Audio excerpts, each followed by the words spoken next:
Good evening and welcome to the next reading of If Only They Could Talk by James Herriot. Today I will read you chapters 9 and 10. So firstly, chapter 9. "First, please," I called as I looked into the waiting room. There was an old lady with a cat in a cardboard box, two small boys trying to keep hold of a rabbit, and somebody I didn't recognise at first. Then I remembered. It was Soames. When it was his turn, he came into the surgery, but he was a vastly different character from the one I knew. He wore an ingratiating smile. His head bobbed up and down as he spoke. He radiated anxiety to please. And the most interesting thing was that his right eye was puffed and closed, and surrounded by an extensive area of bluish-black flesh. "I hope you don't mind my coming to see you, Mr. Herriot," he said. "The fact is, I have resigned my position with his lordship, and am looking for another post.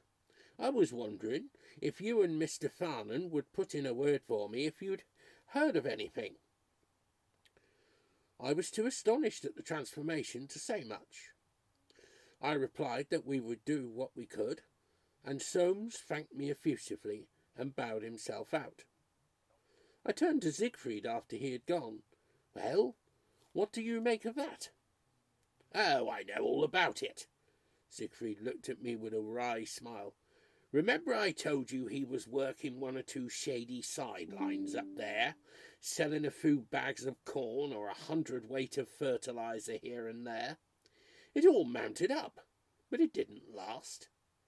He got a bit careless, and he was out on his ear before he knew what had happened." "And how about the lovely black eye?" "Oh, he got that from Tommy. You must have seen Tommy when you were there. He's the horseman." My mind went back to that uncomfortable night and to the quiet man holding the horse's head. "I remember him. Big fat chap." "Yes, he's a big lad, and I'd hate to have him punch me in the eye. Soames gave him a hell of a life, and as soon as Tommy heard about the sacking, he paid a visit just to settle the score." I was now comfortably settled into the way of life in Skeldale House. At first I wondered where Tristan fitted into the set-up. Was he supposed to be seeing practice, having a holiday, working, or what? But it soon became clear that he was a factotum who dispensed and delivered medicines, washed the cars, answered the phone, and even in an emergency went to a case. At least that was how Siegfried saw him, and he had a repertoire of tricks aimed at keeping him on his toes, like returning unexpectedly or bursting into a room in the hope of catching him doing nothing. He never seemed to notice the obvious fact that the college vacation was over and Tristan should have been back there. I came to the conclusion over the next few months that Tristan must have had some flexible arrangement with the college authorities because, for a student, he seemed to spend a surprising amount of time at home. He interpreted his role rather differently from his brother, and while resident in Darrowby, he devoted a considerable amount of his acute intelligence to the course of doing as little as possible. Tristan did, in fact, spend much of his time sleeping in a chair. When he was left behind to dispense when we went out on our rounds, he followed an unvarying procedure. He half-filled a 16-ounce bottle with water, added a few drachms of chlorodyne and a little ipecacuanha, pushed the cork in, and took it through to the sitting room to stand by his favourite chair. It was a wonderful chair for his purpose, old-fashioned and high-backed with wings to support the head. He would get out his daily mirror, light a woodbine, and settle down till sleep overcame him. If Siegfried rushed in on him, he grabbed the bottle and started to shake it madly, inspecting the contents at intervals. Then he went through to the dispensary, filled up the bottle, and labelled it. It was a sound, workable system, but it had one big snag. He never knew whether it was Siegfried or not when the door opened, and often I walked in and found him half lying in his chair, staring up with startled, sleep-blurred eyes while he agitated his bottle. Most evenings found him sitting on a high stool at the bar counter of the Drover's Arms, conversing effortlessly with the barmaid. At other times he would be out with one of the young nurses from the local hospital, which he seemed to regard as an agency to provide him with female company. All in all, he managed to lead a fairly full life. Saturday night, 10:30 p.m, and I was writing up my visits when the phone rang. I swore, crossed my fingers, and lifted the receiver. "Hello, Herriot speaking." "Oh, it's you, is it?" growled a dour voice in broadest Yorkshire. "Well, I want Mr. Farnan." "I'm sorry, Mr. Farnan is out. Can I help you?" "Well, I hope so, but I'd rather have your boss. This is Sims of Beale Close." "Oh, no, please, no, not Beale Close on a Saturday night. Miles up in the hills at the end of a rough lane with about 8 gates. "Yes, Mr. Sims, and what is the trouble?" "I'll tell you. There is some trouble and all. I have a grand big show horse here, all of 17 hands. He's cut himself badly on the hind leg, just above the hock.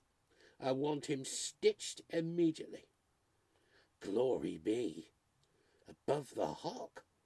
What a charming place to have to stitch a horse. Unless he's very quiet, this is going to be a real picnic." "How big is the wound, Mr. Sims?" "Big? It's a girt big thing about a foot long and bleeding like hell, and this hoss is as wick as an eel. Could kick a fly's eye out. I can't get him near him nohow. Goes straight up wall when he sees anybody. By God, I'll tell you, I had him to blacksmith t'other day, and fellow was dead scared of him. Twilting girt hoss he is." "Damn you, Mr. Sims. Damn Beale Close and damn your twilting girt hoss. Well, I'll be along straight away. Try to have some men handy just in case we have to throw him." "Throw him?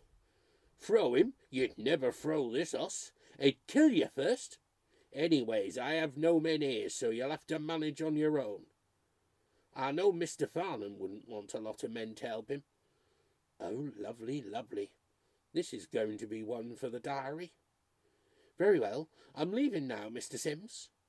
"Oh, I nearly forgot. My road got washed away in the floods yesterday. You'll have to walk the last 1.5 miles. So get a move on and don't keep me waiting all night." This is just a bit much. "Look here, Mr. Sims, I don't like your tone. I said I would leave now, and I will get there just as soon as I can." "You don't like my tone, eh? Well, I don't like useless young apprentices practising on my good stock, so I don't want no cheek from you. You know nought about damn job any road." That finally does it. Now just listen to me, Sims. If it wasn't for the sake of the horse, I'd refuse to come out at all. Who do you think you are anyway? If you ever try to speak to me like that again— Now, Jim, get a grip on yourself. Take it easy, old boy. You'll burst a blood vessel if you go on like this. Who the devil— Jim, calm yourself now. That temper of yours, you know, you'll really have to watch it. Tristan? Where the hell are you speaking from? The kiosk outside the Drovers. 5 pints inside me and feeling a bit puckish. Thought I'd give you a ring. By God, I'll murder you one of these days if you don't stop this game. It's putting years on me. Now and again isn't so bad, but this is the 3rd time this week. Ah, but this was by far the best, Jim. It was really wonderful. When you started drawing yourself up to your full height, it nearly killed me. Oh, God, I wish you could have heard yourself. He trailed off into helpless laughter. And then my feeble attempts at retaliation creep in, trembling into some lonely phone box. Is that young Mr. Farnan? In a guttural croak. Well, this is Tilson High Wood. I want you to come out here immediately. I have a terrible case of... Excuse me for interrupting, Jim, but is there something the matter with your tonsils? Oh, good. Well, go on with what you were saying, old lad. Sounds very interesting.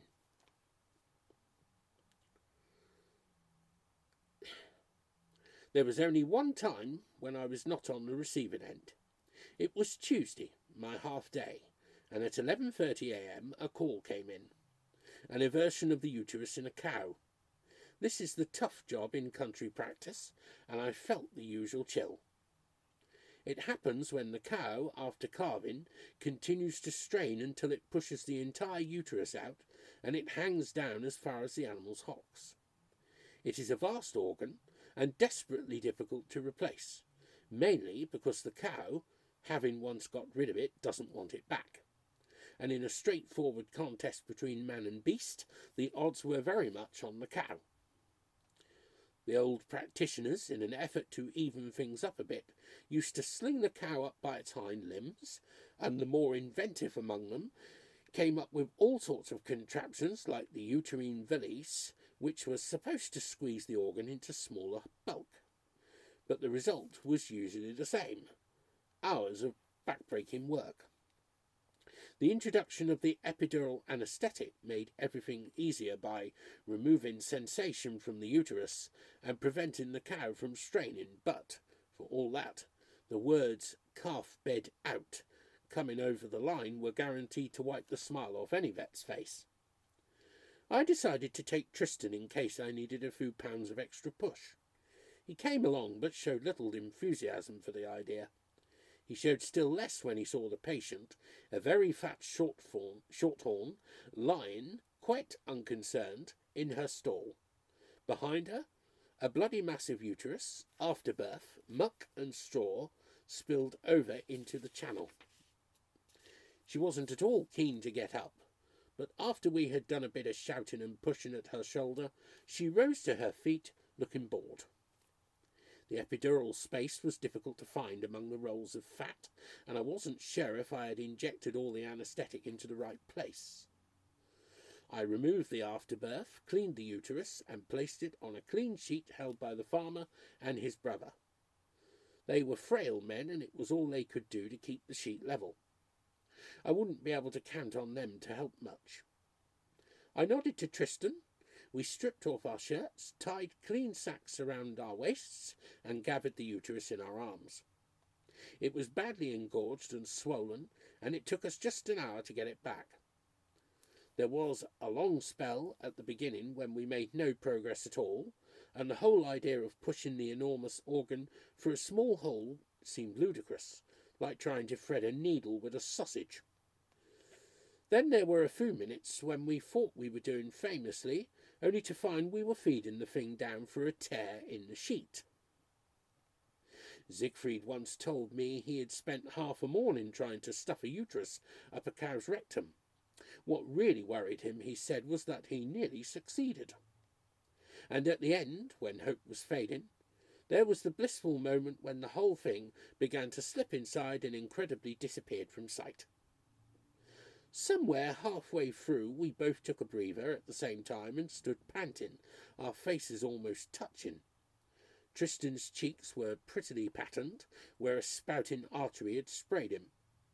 I was able to look deep into his eyes, and I read there a deep distaste for the whole business. Lathering myself in the bucket and feeling the ache in my shoulders and back, I looked over at Tristan. He was pulling his shirt over his head as though it cost him the last of his strength. The cow, chewing contentedly at a mouthful of hay, had come best out of the affair. Out in the car, Tristan groaned. "I'm sure that sort of thing isn't good for me. I feel as though I've been run over by a steamroller. Hell, what a life this is at times." After lunch, I rose from the table. "I'm off to Broughton now, Tris, and I think I'd better mention that you may not have seen the last of that cow. These bad cases sometimes recur, and there's a chance that little lot may come out again. If it does, it's all yours, because Siegfried won't be back for hours, and nothing is going to stop me having my half day." For once Tristan's sense of humour failed him. He became haggard. He seemed to age suddenly. "Oh, God," he moaned. "Don't even talk about it. I'm all in. Another session like that would kill me. And on my own, it would be the end of me, I tell you." "Ah, well," I said sadistically, "try not to worry. It may never happen." It was when I saw the phone box about 10 miles along the Broughton Road that the thought struck me. I slowed down and got out of the car. "I wonder," I muttered. "I wonder if I could do it just once." Inside the box, inspiration was strong in me. I wrapped my handkerchief over the mouthpiece, dialed the practice number, and when I heard Tristan on the line, I shouted at the top of my voice, "Are you young fellow that put our cow's calf bed back this morning?" "Yes, I'm one of them." Tension sprang into Tristan's voice. "Why?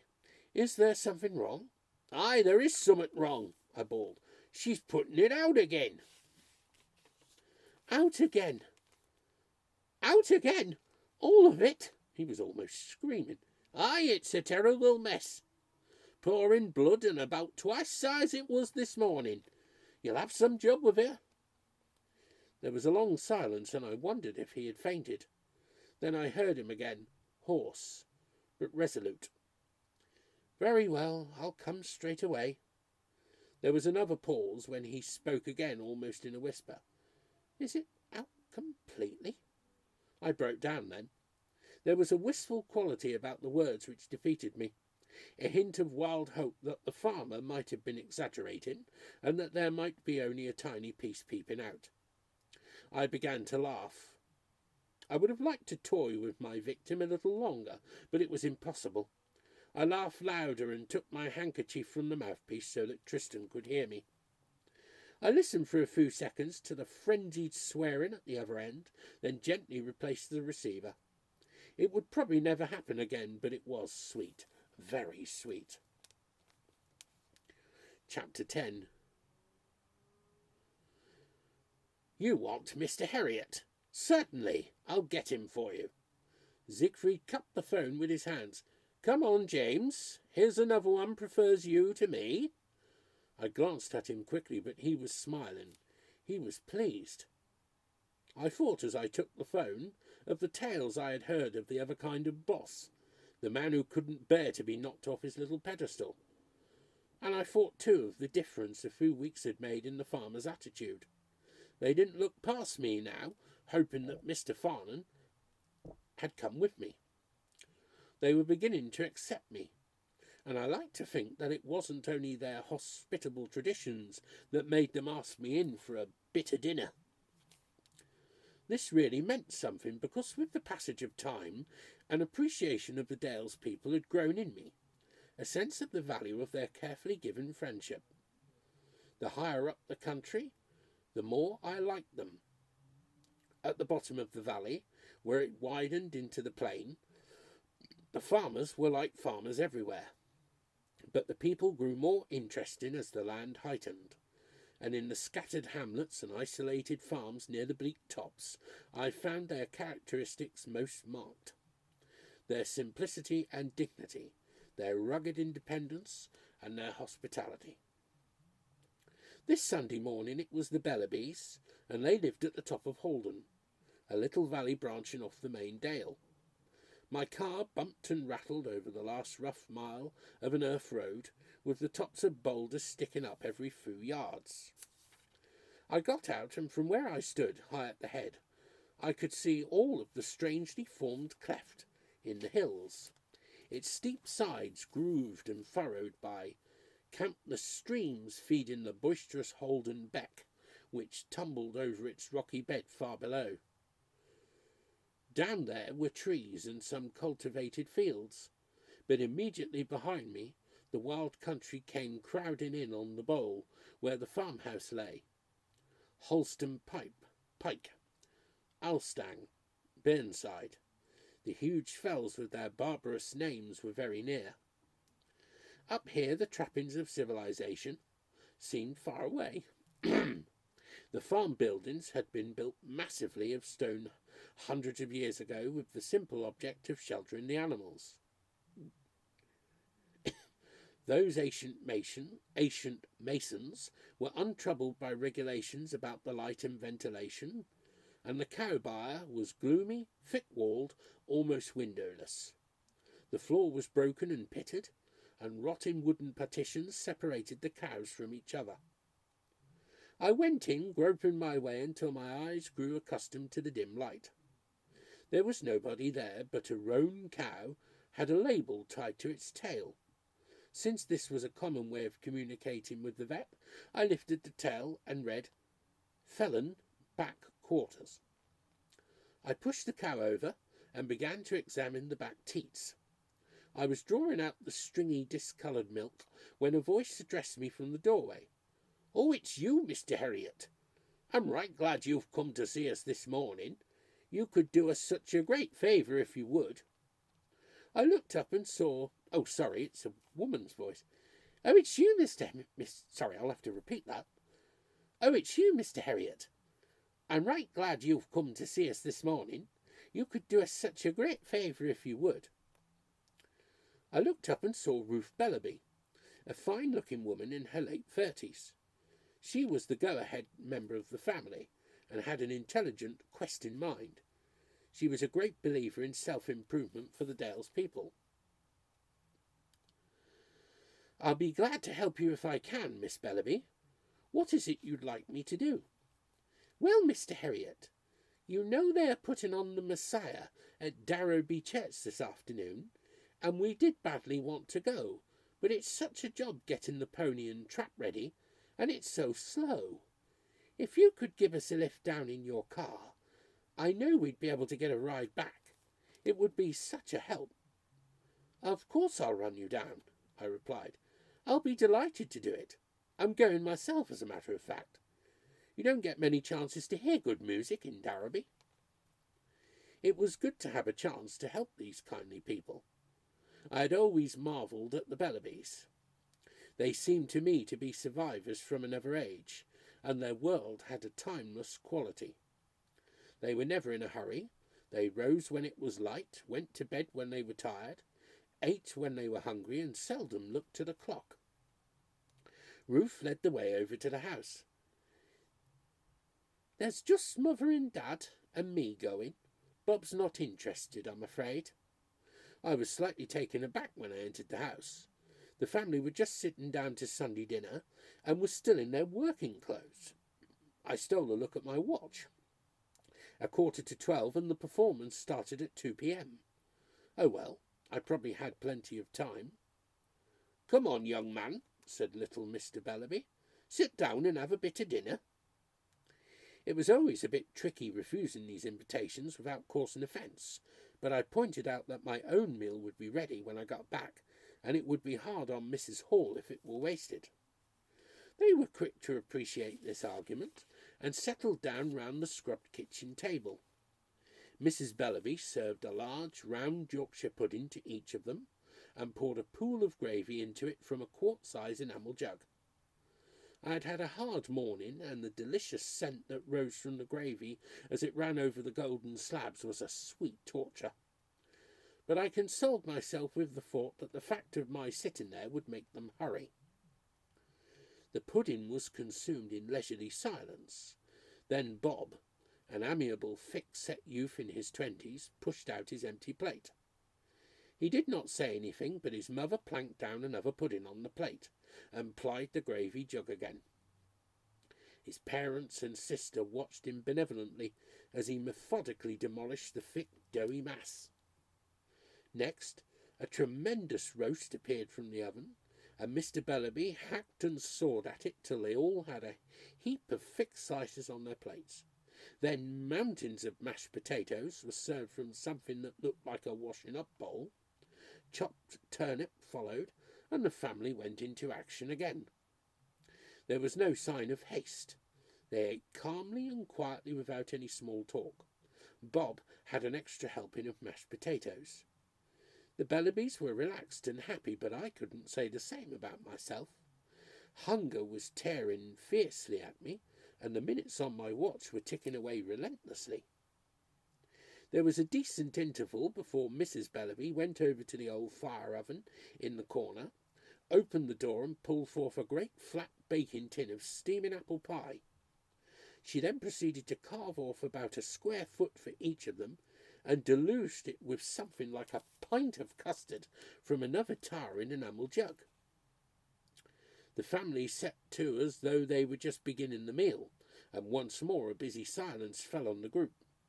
Bob cleared his plate in effortless style and pushed it wordlessly into the middle of the table. His mother was ready with another great rectangle of pie and another copious libation of custard. It was going to be a close thing, I thought, but this surely must be the end. They would realise time was getting short and start to change, but to my consternation, Mrs. Bellaby moved slowly over to the fire and put the kettle on, while her husband and Bob pushed their chairs back and stretched out their legs. They both wore corduroy breeches with the lacing undone, and on their feet were enormous hobnailed boots. Bob, after a search through his pockets, brought out a battered packet of cigarettes, and lay back in a happy coma as his mother put a cup of tea in front of him.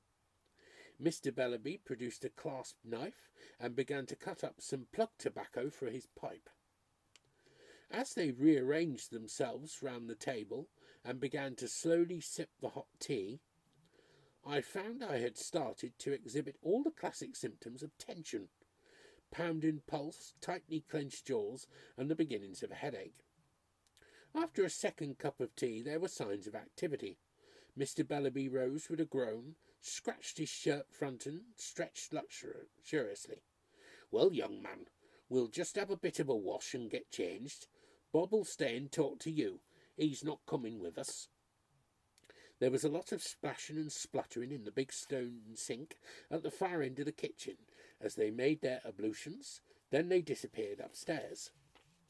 I was greatly relieved to find that it didn't take them long to change.